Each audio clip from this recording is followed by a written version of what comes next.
അസർബൈജാനുമായി ഈ പ്രദേശത്തെ സർക്കാർ ധാരണയിലെത്തുമെന്ന പ്രതീക്ഷയിൽ 2023 ഡിസംബർ വരെയും കാത്തുനിന്നവരാണ് ഒടുവിൽ ഒറ്റ രാത്രി കൊണ്ട് ഉള്ളതെല്ലാം ഇട്ടെറിഞ്ഞ് ഓടിപ്പോയത്.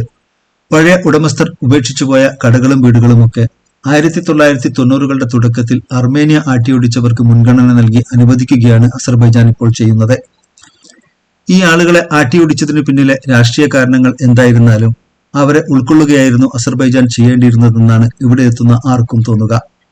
വർഷങ്ങളുടെ അധ്വാനം കൊണ്ടാണ് ഈ വീടുകളും കടകളുമൊക്കെ ഓടിപ്പോയ ഓരോ കുടുംബവും സ്വന്തമാക്കിയിട്ടുണ്ടാവുക.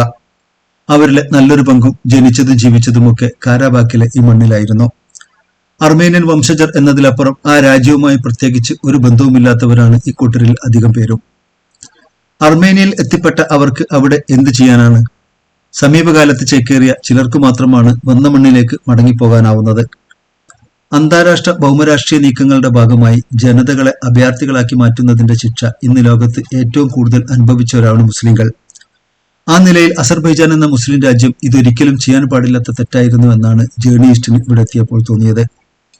അർമേനിയൻ വംശജർ കൂട്ടത്തോടെ താമസിച്ച ഈ നഗരത്തിൽ പേരിന് 5-6 കുടുംബങ്ങൾ മാത്രമാണ് ഇപ്പോൾ ബാക്കിയുള്ളത്.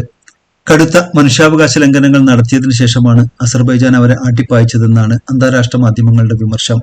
ചില റിപ്പോർട്ടുകൾ പ്രകാരം 1264 സിവിലിയന്മാരാണ് അസർബൈജാന്റെ ബോംബാക്രമണങ്ങളിൽ കൊല്ലപ്പെട്ടത്. സോവിയറ്റ് യൂണിയന്റെ പതനത്തിന് ശേഷം രൂപം കൊണ്ട അർസാക്ക് എന്ന കൊച്ചു രാജ്യത്തിന്റെ ചരിത്രം വിളിച്ചു പറയുന്ന കെട്ടിടങ്ങളാണിത്. അവരുടെ യൂണിവേഴ്സിറ്റി കെട്ടിടവും അസംബ്ലി മന്ദിരവും പുതിയ ഗവൺമെന്റ് ഏറ്റെടുത്തു കഴിഞ്ഞു.